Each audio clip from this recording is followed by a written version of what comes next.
So in today's session of the CxXchange Book Club, we are doing something a little bit different than discussing a book, since we got to actually read and discuss Madeline's book, Reverse the Search, last month. We are actually going to mix it up, and we have an Ask Me Anything career related with Madeline today. And so I'll let you start, Madeline, by going ahead and giving us just a little bit of your background for those who either weren't able to make that session, and maybe why you decided to write the book. Absolutely. Well, thank you so much for having me. And Jan, it's so good to see you. Jan and I go way back. Long Um, time ago. yes, yes. And so I'm Madeline Mann. My background is that I worked in human resources and recruiting, and I noticed the patterns of what was happening in the job search, who was landing offers, who was landing interviews, and it wasn't who was most qualified. It wasn't who went to the Ivy League schools. It was actually the people who were able to create this dynamic in the interview process, in the hiring process, that gave the companies almost a little bit of FOMO. So that's really where the idea of job shopping came into play, where I noticed companies were willing to change their timelines to help a candidate. They're willing to stretch their budget, 10,000 extra dollars for that right candidate. And there's certain things you can do in the job search to put yourself in that job shopper category. And so I started a YouTube channel. I started posting online, and it's just really blossomed into all kinds of things. And I ended up landing this book deal with Penguin Random House to do reverse the search, and the feedback has been phenomenal of how people are now thinking about their job search in a way of more in the mind of the employer. Because even though I call it job shopping, yes, Jad, love it. Even though I call it job shopping, we're actually approaching the job search the way the employers wish all job seekers would do it. And that's why I think in an easier job market, this used to be a bit of like a really good advantage. And now in this job market, it's a necessity. Now, I have questions of my own, and I know some people have added some to our canvas that I had in our Slack channel. But also, if you want to come off mute, you can raise your hand, and either Jan or I will acknowledge you, and then you can ask Madeline your question live. Or if you're a little bit camera shy, you can always drop it in the chat as well. So go ahead and feel free to get started with those. But one of the questions that I had personally is, I know you say that interviews should be kind of mutual conversations. And what are some of the techniques that you can help shift that control when you're the candidate? Because sometimes I feel, especially if it's a very short interview time frame, like they've been 15, 20 minutes, and I know they have their questions they want to get through, and they'll usually even say, okay, we'll leave time at the end. But how do you kind of make that be a little bit more conversational with those constraints? So I think this is a really good point, because at a certain point, like if we're talking about first round interviews, that one is going to feel less like a conversation, straight up, because usually that person is a recruiter or an HR professional where their job is to check the boxes. Okay. Do you fit or do you not fit? And they're usually not a decision maker, right? They'll likely decide if you move on to the next round, but they are not going to be hyper influential on your ultimate being, the one who's chosen at the end. And so I do think that it's important that you're evaluating the opportunity in that first round. And then when you are given the opportunity to ask questions, that they are not things that you could just easily Google, like they are insightful. You're really kind of probing to learn more. But what I think is the best use of the first round interview is first being hyper clear about how you fit the job description. A lot of us are a little bit focused on memorizing our story and telling our story in the first round. Like, stop doing that. Like, focus more on, here's the job description, here's how I qualified. Like, help the recruiter do the hard work of just matching yourself up very succinctly. And then ask the recruiter questions that then can make the second interview more of a conversation. So if you want to be asking, the next round interview, deeper questions about how the team operates and the projects and all that kind of stuff and what's happening in the industry, you might start to ask some of those context questions in the first interview to understand where your question should go in the next one. And then you sound super smart in the second interview where you're like dropping things, knowledge, insider knowledge about the industry, not even mentioning that the other recruiters mentioned it to you. And they'll say, wow, this candidate is so in tune. Like, let's discuss this. So actually use the first round interview to get through and like build some interesting context about the business and the industry and use that in the second round.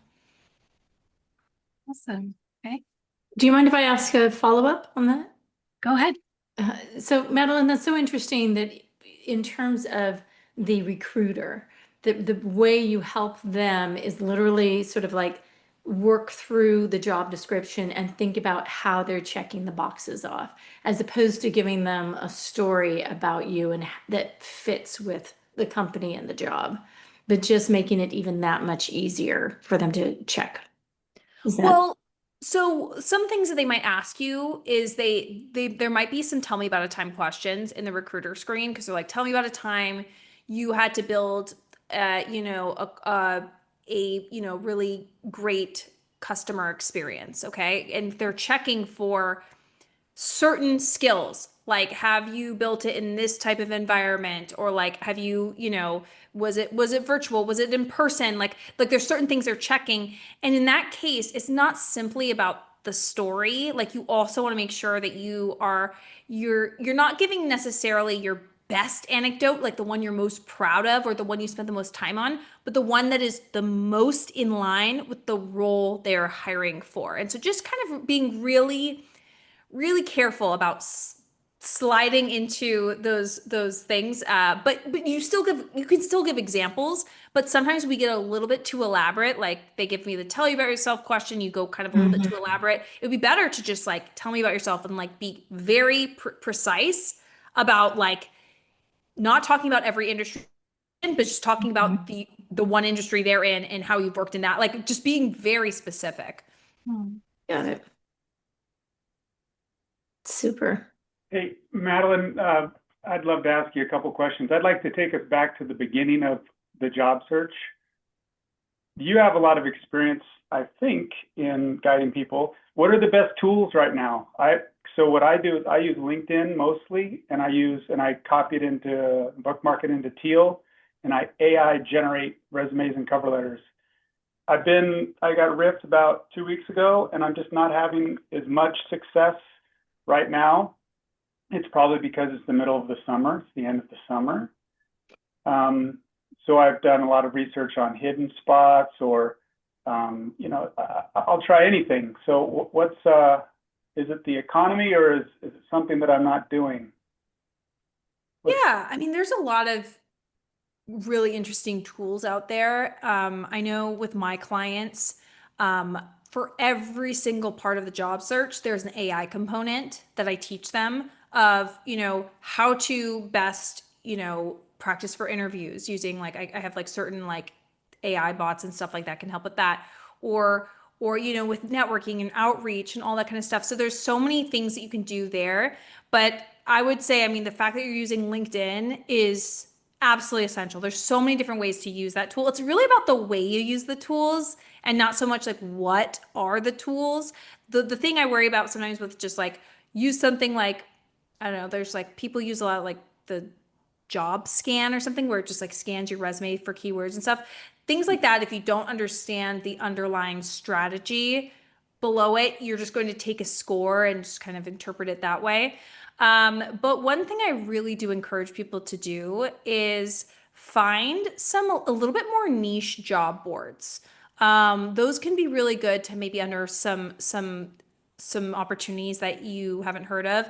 Also, LinkedIn just rolled out this AI powered search where you can find jobs that have kind of weird job titles, but are what you're looking for if you kind of use some descriptors of like the types of skills you would use in that role without necessarily asking for a certain job title. And you'll find that a lot of the jobs that they list say, be one of the first applicants, be an early applicant. And the job has been up for weeks. And so it's an indicator of, oh, a lot of these companies are not posting SEO optimized job titles. They're kind of like naming it something funky, and then no one finds it except for you find it because you're using this LinkedIn AI powered search. So that I've been seeing a lot of people have some good luck with that.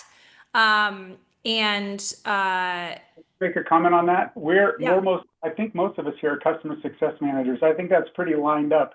Just about every job title that I see, customer success manager, client success manager, could be vendor manager, channel manager, but it's so close. I mean, are there industries where it's way off? And like, I mean, like, what if they're saying something like I remember at one company, he was like, we call everyone an engineer. So you're going to be like a people operations engineer. Like companies do weird stuff like that. So what if it was like customer experience, crafter, contributor. It's like, what? Like, so that's the thing is like some companies will think that they're being like, they have their own naming structure. And so, yes, it might just come up that they're all named the same thing. But you would be surprised where you look at a title and you're thinking like, what is this, that like, forward facing deployed, representative. And it's like, wait, that's a customer success manager. You read the description, you're like, wait, I'd be managing a whole team, blah, blah. So anyways, that's what I've found is that some companies are just absolutely wackadoodle with the way they search. just put in chat my Boolean search for all the titles.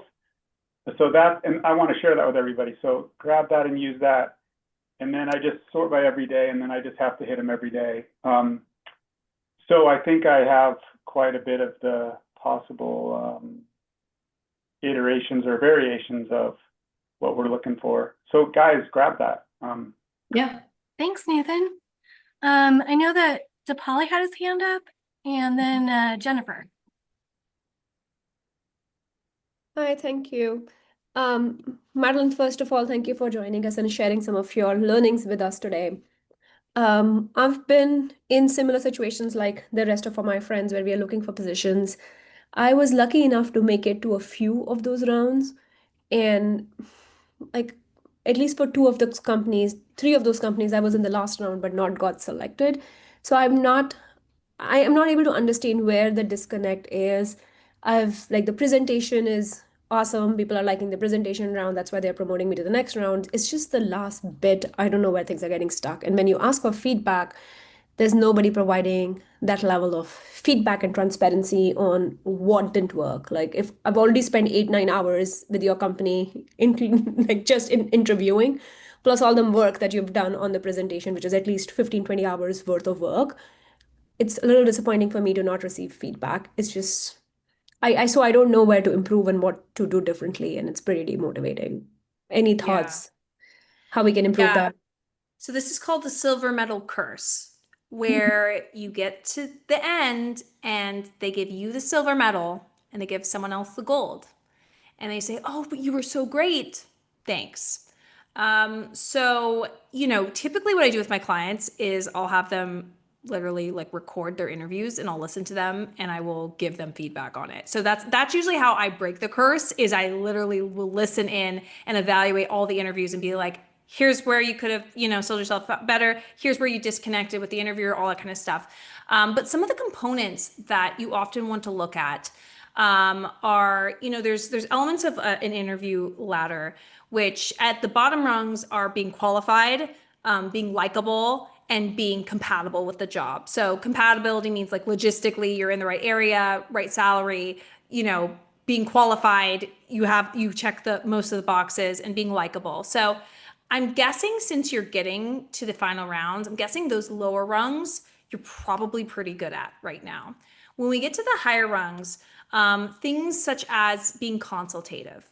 So this is like where you are, and Mackenzie kind of touched on this a little bit earlier of like really discussing the role as if you're a consultant, where you're asked is almost as if like by the end of the interview process, you should be able to like hit the ground running in the role because you've asked enough questions to understand the pain points and the opportunity. And so like bringing that energy. A next piece is also, and we kind of mentioned this a little bit with Jan, is being a really good storyteller. And the reason why we call it storytelling, which is really just giving examples, is when you give examples, you are much more convincing, much more memorable, and they believe you more. Such as if I asked you, how do you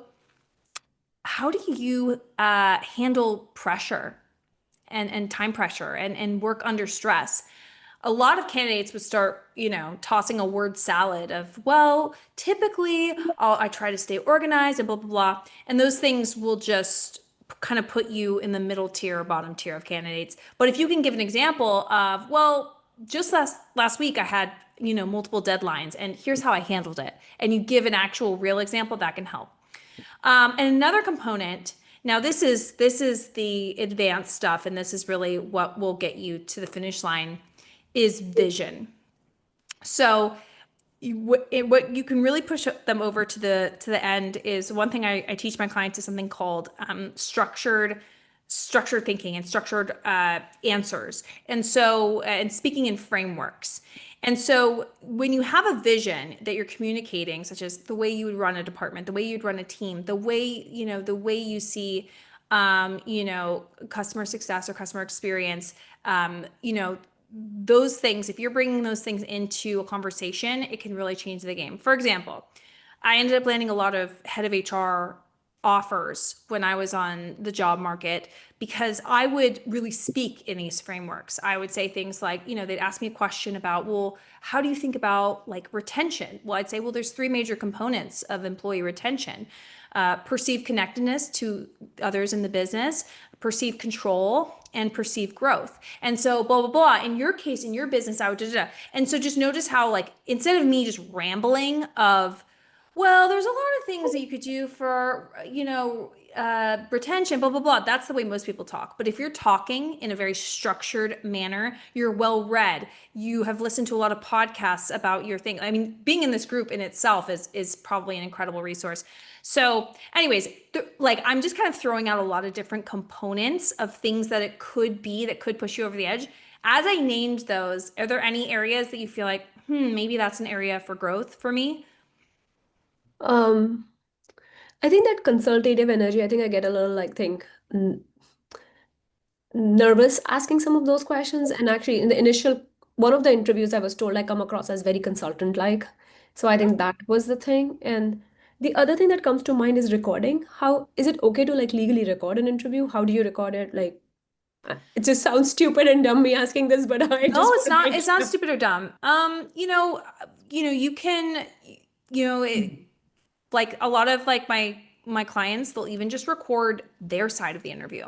So I don't even hear the other person talking. It's literally just them. And then of course I can like understand. I can tell what are the questions they're asking, or I can ask them for clarification. They've even sent me transcripts. So, you can have notes of everything that happened and I read it, and then, yeah, I mean, there's like different ways of doing it. And then some people like, even their interview was recorded. Like the company recorded the interview and they were like, hey, could I get a recording of that? They're like, sure. So I don't know. There's different ways. It's really whatever feels best for you.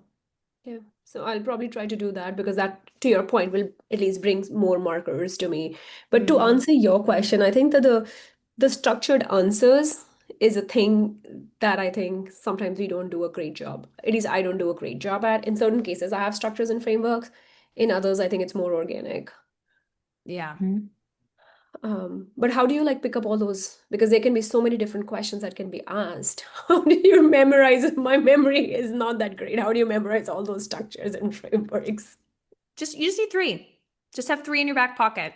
And they should be, I mean, there's not that when it comes to like the core of really any profession, you probably are getting the same questions over and over again, or the three core things that you need to to really build in your function. So like such as I would just use design thinking, if you all are familiar with that design thinking, like constantly when I was asked questions about how I would solve certain problems. And that framework just worked for pretty much every question. And so you can have ones like that where it's it's really easy. Also, you don't have to memorize it. You can just write down in your notebook: one, design thinking; two, three levels of retention; three, whatever it is, right? Like you can just have it, and you're not writing down what they are. You're just writing down so you can remember it, and you can just look down and see like a quick note: design thinking. Oh, okay, design thinking, and that can trigger your memory. And just to add in specifically on that in terms of customer success, if you look at what they're looking for in the skills and what kinds of specific things they're focusing on, then that will give you a good clue as to how to prepare and what kinds of things they're most likely going to be asking about. Yeah. Yeah. No, thank you. I don't want to hog everybody's time. So thank you Thanks, so much. Molly. This was very Yeah. helpful. My And pleasure. Jennifer has a Jennifer, you're up question. next. Hey, my apologies. I will be on camera in a little bit, but it's a low spoons day. Hi, Madeline. Thank you so much for being here with us. I have actually a bit of context here in terms of my last role. My last role was as a founding customer success manager for a small early to mid-stage startup that was actually a complex hybrid product. And because I take ultimate responsibility and it had significant scope creep, after customer success was eliminated, then it was very challenging in terms of like showing up to other people, because they were kind of looking at me like, yeah, a little bit like I had two heads. Because there was a lot of, I had a lot of big things that I did, but it was like not a really cohesive story. Now I went through significant storytelling, in terms of like rewriting my resume, but that wasn't the aha moment. The aha moment, like you've talked about here. And so this is kind of to back you up, but to give like, this is what it looks like, folks, in real life. It wasn't until I started to have some conversations with folks, kind of like Madeline, but also those could be people in our industry, and then check them through SEO search and AI aided search for like, Reddit kind of stuff, Medium kind of stuff. I basically was a customer success architect or technical customer success manager for being in the SaaS where I'm at, which is B2C commerce and B2B2C. So, there might be some areas where that requires engineering, but there, Madeline, I'm sure you could say there's a lot of areas where it doesn't. Might require a little bit of an intro into SQL, but it also doesn't. But it's a lot of your hybrid problem solving. And that's what I was doing. I was problem solving in terms of, architecting systems that were part software and design and part hardware and execution. And once I realized that, and then started to be able to talk to some fractional mentors around this space, even people that I've met here, oh my gosh, things got immediately easier, because all of a sudden it went from being like, who are you? Where are you? I don't know how to slot you, to like, oh, wow, you do have a particular skill set that actually does come up, in terms of there being a need. So wanted to share that. I love that. That's so important to be. It's so interesting how it's like we can feel so cloudy in our job search and so boxed in, and then we're told you need to network, you need to talk to people, and that feels so icky and weird. And then you do, and it starts to kind of build this momentum and this energy, and you start to see yourself in a more vivid way because you're able to see yourself from a new perspective because you're talking to people. And so I love that. And it's always such a, thank you for saying that, because I'm sure there's people on the call who are like, oh, like, I don't want to do this. I don't want to reach out to people. I don't want to get mentors, but it does make such a huge difference. And Madeline, to that point, the reason why I think you probably caught in terms of the symbolic language that I used at the beginning, I'm neurodivergent. There are quite a few of us who are in this intersection around tech, especially if we've come from other places. Context is really key to every, because we really take off and get Oh, Uh-oh, we I can't think hear you're you. broken up a little bit there, Jennifer, but thanks so That much. context is important for everyone. Absolutely. Yeah. Mhm. Thank you so much. So we got Kathy and then Fran on deck for their questions.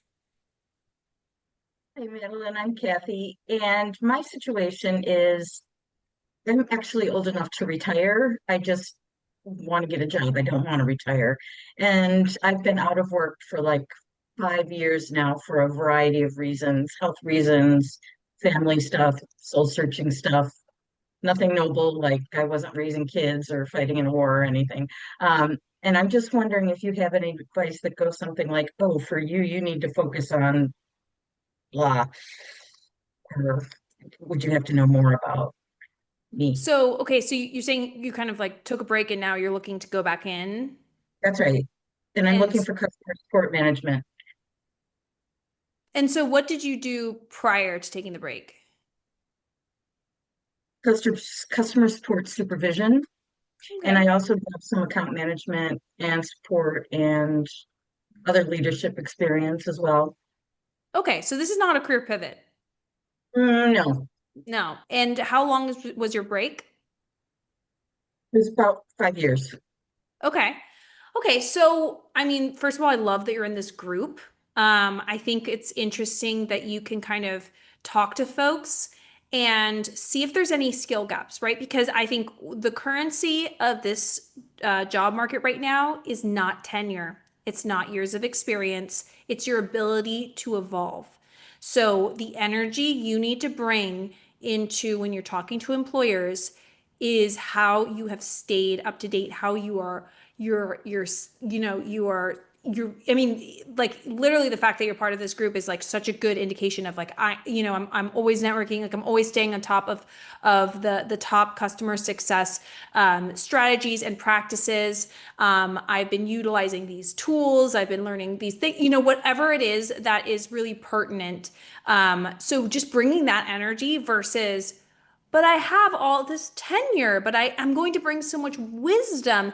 Those things are not resonating right now because if you have 30 years of experience, you could have lived the same year 30 times. We need to Yeah. see results. We need to see skills. We need to see up leveling. We need to see evolution. And so if you're bringing that energy in, first of all, make sure that there's like no glaring skill gaps that would have changed in the last 5 years, which you can probably this group here could probably help you identify that. So fill the skill gaps, and then you need to bring that energy, right? You need to bring that energy of how you've stayed involved, how you've learned, and even that could just be have been you've been getting up to speed the last couple of months. That's sometimes all it takes, as long as you're a true student of your industry. Thank you. That's very helpful, actually. Appreciate Yeah. that. Just on that point, I know Fran's next, but Pam also mentioned about like, do you feel like there's ageism in the job market these days? And would you say it's similar to kind of the question that Kathy was asking? And I know you've also written a post about that recently as well. Yeah. So here's the thing. Ageism is real. It does make landing a job more difficult. Does it make it significantly more difficult? I think sometimes we maybe overestimate it. Any ism can sometimes impact our ability to land a job. But really, some of the things you have to think about is a lot of times people are facing ageism. So there's some other components at play, such as what got you here won't get you there. And the things that have worked for you in the past, it's quite frustrating because now they're not working. So there's often a need to pivot the strategy, as well as it's also not working for a lot of people who are in a different age bracket, as well as energetically. I'm telling you right now, I've talked to a lot of hiring managers. There's an energy that you need to bring that is a little bit like, think of the energy you might get from maybe a college graduate who's eager to learn and be a part of a team. You need to bring that energy into the interview. It's not like this sycophantic, like, oh, please hire me, but more of like, I'm so excited to be on this team. This is actually a little bit of a different industry for me, and I'm so excited to learn it. Like, again, leaning into a little bit of that eager energy, because that is what you are stereotyped as, is, not wanting to learn new tricks, kind of in your own ways. So if you're bringing the energy, also, people are awkward about someone who's older than them reporting into someone who's younger. So you need to break that awkwardness and make sure that they don't perceive that. So a way you can do that is um is noticing things about your interviewer, or like about the person who would be your manager, who say is potentially younger than you, and saying things that you are excited to learn from them, such as, you have been in this industry for years. I'm so excited to pivot into this industry. I'm really excited to learn like everything, like all the strategies, because like the customer success I've done in the past has been a little bit more this way, and like I see all these different practices here, and I heard that you're the one who built it, so I'm so excited to learn from you. That energy, instead of being like, well, I have the wisdom and I can help you. I literally just had a client the other day. I listened to her interview, and she's like, I will support you in leading this team. I will help you to lead it. I was like, no, Diane, that's not the way we say it. You gotta show like that you are eager. And so it's kind of like it's almost like a little bit not what people would expect. They think that they need to position themselves higher and really say, I have all this experience. But that energy of being malleable is something that can really break through a lot of walls. Awesome. I knew you'd have some good advice on that, Fran. That's so helpful. Fran? Okay. Hi, Madeline. Like I said, I feel like I know you. I've listened to your voice so many times in the past couple of weeks, because I had an interview on Monday and I was trying to prepare as much as I could. And anyway, so I am one of those older people. I am at the age of retirement, but due to a bunch of unemployment, cannot afford to retire. And I actually really want to keep working. I think my problem is I've been in customer success now for 15 years, variety of customers. And I've been laid off of 5 out of the last 6 jobs I've had. Oh my gosh, Fran. And so I may get a little emotional. Yeah. My problem is really around confidence, because Yeah. I feel disposable, Mhm. and the older you get, the more you feel that way anyway, because, the new shiny, bright, less expensive person, Yeah. I feel like looks better. And I'm actually considering investing in your program. I've read most of your book. I've seen all of your videos, but I was wondering, is that something that you really address? I mean, like, I can't tell you how many times Jan and people on this team have said, Fran, you have such great experience, blah, blah, blah. But believing it and internalizing it is more of a challenge every day. And I've been unemployed now after my last layoff for like a year and 2 months. So Mhm. that's my Yeah. sad story, but it's really wonderful that you're here. Yes. And Fran, the thing is, it's a sad thing, but you are in very good company. I have a client, John, who we have people in my program who love the program so much that they come back and they volunteer as mentors. So he volunteers as a mentor, but I think he had 4 layoffs in a row. So he didn't quite make your 5, but 4 layoffs in a row. And he's like, my resume looks like a mess. It looks like I've been hopping jobs. And really kind of like resetting his confidence. And it is tough. And it's like the mountain you have to move is on your shoulders. And the thing is that I think really like finding glory in your story, making it clear to folks that this isn't, you weren't leaving these jobs because you're a job hopper or something like that, or you're a bad performer. It's clearly like layoffs. And that is something that's so normal right now. So the first thing is like with John, like he got into my program and he like met all these people who had been laid off, and he's like, oh wait, I'm like really normal. Like it's not like some weird or embarrassing thing. It's like, this is just happening right now. This is happening. And so what's great is that you can explain your story in like a sentence of like, yeah, I was laid off 5 times. Like it just happens.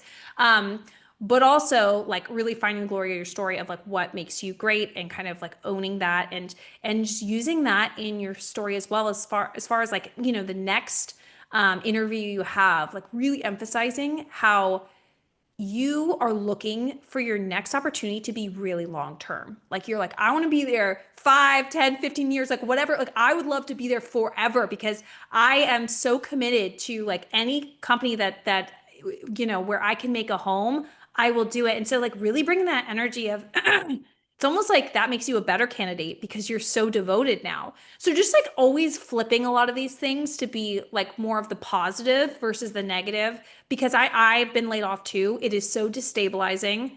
It is so exhausting to go from layoff to then now you have to pivot into the, you know, the effortful job search. So yes, I totally hear you. And it's not all forgotten or all, you know, wrong. And our friend John, he did go on to get 9 job offers. So as someone who's laid off 4 times in a row, he did quite okay. So just know that there is hope, and it's really about just like changing that perspective. But you have to do it like brick by brick, you know? Madeline, how does one have 9 job offers at once? How do you do that? A big part was he kept getting sourced on LinkedIn. So that's like a big strategy that I coach on is basically getting a lot of opportunities inbound versus you having to like constantly pursue them outbound. And so I think almost all of them found him. And so that was a huge piece for him to have so many options because like he wasn't actually having to like go and apply to every single one. Incredible. That's great. Can you And so- expand a little bit about Yeah. how to get sourced? Checkout number 5. So, Triana, the black Pam? woman there, cashier, she knows. Pam, I think Yeah. we need to mute you. Yeah, I'm looking for her. She's Um, muted. Okay. Yeah, I was saying, could you expand a little bit more on how I'm to get here. those inbound leads? I'm here. We know, we could hear you. Yeah. So I'm in the car, so I'm not going to ask any questions. But I'm a Okay. big fan, and thank you so much. Cool. Okay. Thanks, Pam. Okay, wait. So you, Mackenzie, you're saying expand on what? A Sorry. little bit more about maybe some strategies we could do to get those LinkedIn recruiters looking at us a little bit more. Yes. So, um, so there's a lot of different things, and obviously it's different for each person, you know, to kind of get that feedback. But something that you can do today is the number one thing that is going to lead to more recruiters coming to your profile is your current job title. So a lot of us kind of put up our current job title and think almost like it is what it is and we can't change it and that's what the company said, or I don't have a current job title or something like that. But there's actually a lot of strategies you can do to really either get a job title if you don't currently have one, or adjust your job title to attract more opportunities. Such as if you like maybe you're kind of like doing a little bit of a pivot, or maybe your job title internally isn't the right leveling, or it isn't really showing that your role is very like customer success heavy. Really translating that job title, and I think I have an example of it in reverse to search. But like starting there, and it is so important to have a current job title. I think something like it was a few years ago, but LinkedIn came out with that if you have a current job title, you're 9 times more likely to get recruiter outreach. And the easiest way to have a current job title is just not change your LinkedIn profile until you find your next job, as far as, you know, where you're employed. So that's the easiest way. But then there's also a lot of other ways. And so I would say like start there, and like just it really, like we have to remember that it's not about being the best person in your industry. It's about being most easily found. And how do people find people? They don't find people by you having in your LinkedIn headline, customer focused and leading with empathy and building teams. None of those things, well, the word customer will help you, but the rest of that is unhelpful. So using all these kind of like fluffy descriptors isn't great. Like really get to what are your skills? What can you do? What are the job titles related? And that will make it so much easier to find you. Madeline, today I think it was inspired by you. I did a career vision. Is that a familiar phrase? Career vision, one pager? Yes, yes. I have a whole process called the one-page career vision where it's like 6 different steps. So yeah. Love you. Okay, great. Well, I just took that and I put it in my about section on LinkedIn. What do you think about that? Is it too much information? I took out my non-negotiables. I didn't put salary expectations or benefits or things like that. That was just, I felt too much detail, but Yeah, I mean, showing that you know exactly what you want is really appealing to employers, right? To not be kind of like, well, I'm a creative and innovative professional who's really great at communicating and blah blah, right? Like that's, but like being clear about like these are the roles I'm focused on in this industry, at these types of companies, like boom, that is fantastic. I love that. cool. So I know that you've talked a little bit about how this job market has changed, but I was wondering, kind of getting back to the book a little bit, in these months since you've had the publication, what are any feedback or real world examples that have surprised you the most? Real world examples of Maybe things that have changed or and any success stories that you might have heard as well. oh, as a result of the book? Mm-hmm. Yeah. So it has been so incredible. Like I got stopped at the California Science Center the other day with someone like literally like listening to my book on their phone. I was in the beach at Puerto Rico, and someone had my book out. Just going to Barnes and Noble and like seeing it there on the shelf has been super amazing. So I have been getting a lot of stories, and just a lot of people, like I've heard from a lot of people in the military who were like so just caught up in leaving, because with Doge and all these layoffs of people moving from government to the private sector, and just seeing how they're like, whoa, this is, because the book is really more focused on the private sector. I mean, a lot of these things do work for government, but my expertise is in the private sector, so that's really where I shine. And so that's been really cool to see is just really, I mean, this getting crystal clear on speaking to what companies are looking for at a time where companies right now are very afraid of hiring. They only have a certain number of headcount. They've been laying off a lot of employees, so they're a little bit trigger, shy of adding more. And so this is our moment to really squash those fears. Awesome. Thank you. Now, one of the questions that someone had asked in our Canvas in the book club channel was, what's the number one thing you recommend candidates do in the final rounds of interviews to stand out from equally qualified candidates to secure that offer? And I think I might know what it is from reading the book, but Yes, a little homework yes. perhaps. Yes, yes. So thank you for that. I mean, there's a lot of different things you can do, but I really did put a total banger in reverse the search, which I believe what you're referring to is like the show don't tell, or the 90-day plan, right? So essentially it's kind of like this grand finale of your interview. And like I said, it's detailed pretty well in the book. So in case my overarching explanation isn't helpful, I would say just check one of the later chapters. But essentially it's this idea of, if you've been consultative throughout the entire interview process, you have a pretty good idea of how you would execute this role. And so what if we get into like a later on interview with, say, a hiring manager or a skip level executive, and they start asking you questions about, like why should we hire you, or anything like that, and you say, well, I've been analyzing this role and asking a lot of questions, and I wrote actually a plan of my understanding of how I would execute this role in the first 90 days. Would you mind if I share my screen and I can kind of show you, walk through this, and we can see if the way I'm thinking about the role is the way you're seeing it?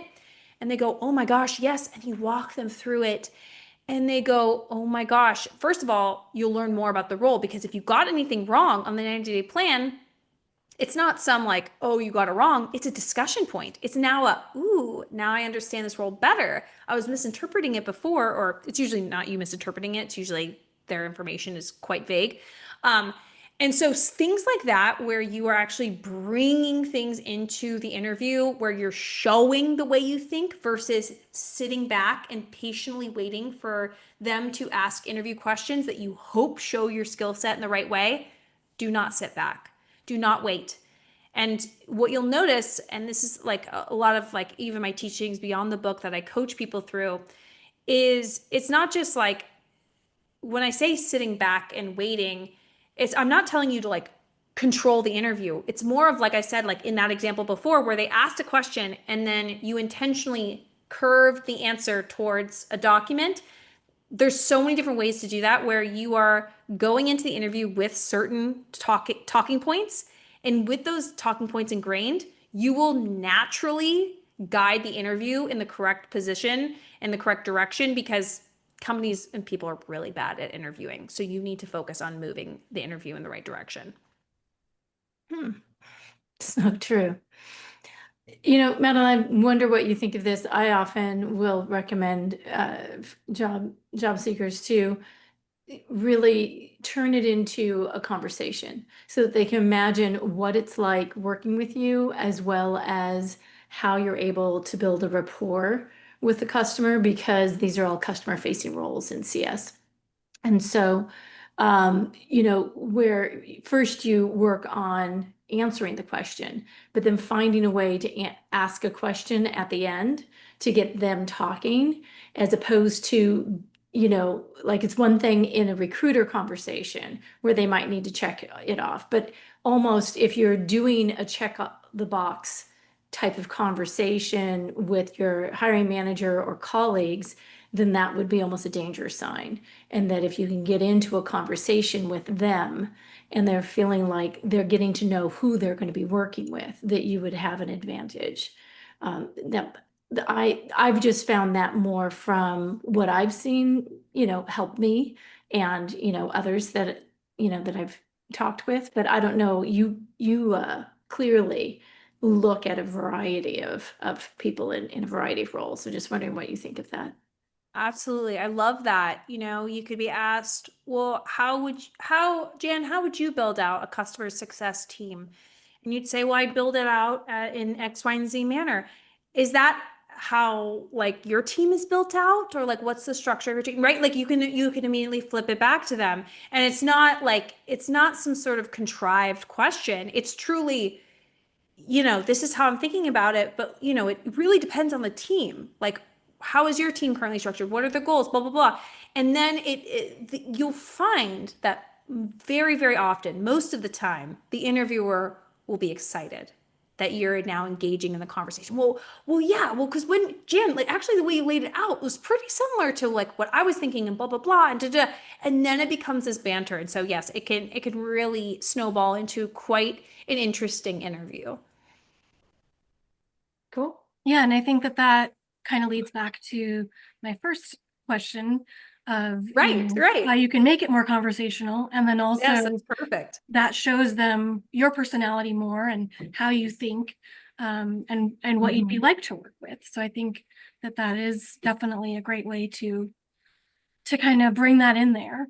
So I know we're getting close to time, and I just wanted to give you a chance, Madeline, if you wanted to just remind everyone where they can find you, if they want to connect more with you. Yes. Well, it's been my absolute pleasure to be on with you tonight. If I could ask for one favor from the group, the world of books, the currency is reviews. So if you had a chance to read the book and you liked it, it would be a huge help if you would review it on Amazon or Barnes & Noble, or if you got it from the library, you could do Goodreads. Really, it really makes all the difference. And so thank you in advance for anyone who's already done it or who will do it. But yes, you can find me on most social medias. I'm very active on mainly YouTube and LinkedIn. And you can also head over to my website, madelinemann.com, if you want more like free resources, free classes, learn more about coaching, anything like that. But Madeline, it was so amazing to see that you've written the book and how much you've really you're global, and in terms of the impact you've had and the people that you've been working with. And I know we all learn so much from you every day, whether it's from your one-to-many in YouTube and LinkedIn, and certainly here today. It's just been fantastic, and really so appreciate you coming. Oh my gosh, this has been a blast. Thank you so much for having me and the wonderful questions. And I'm rooting for you all out there. Don't listen to all the negativity about the market. That'll only get you down. There's amazing things happening too, exciting things, and y'all are in an amazing profession. And so, yeah, I'm rooting for you. That's great. But Anthony was just writing. Anthony, do you want to come off mute? Oh yeah, I just want to say appreciation to Madeline. I actually found you through Gaurav Villani. I know he's a friend of yours, but yeah, I was able to read the book after like finding Career Sprout, and most of your guys' frameworks are relatively the same. I know that there's like things that go in the same vein, but yeah, I'm in the final 2 rounds for 2 different roles right now. So yeah, just let's see what happens. Let's do it. Yes, you've been an amazing supporter of the book, and I remember you posted about it, and you left the reviews and all that kind of stuff, and I really, really appreciate it. Yeah, I mean, two final rounds. Whatever happens. But I feel like you've been working really hard to set yourself up well, and I'm rooting for you. Thank you so much. Yeah. Thank Awesome. you one last time for all of your time that you gave to us, and can't wait to see more of your videos. They're just such a ray of sunshine and a good pick-me-up anytime that I have an interview coming up. So thank you again so much. We really appreciate your time.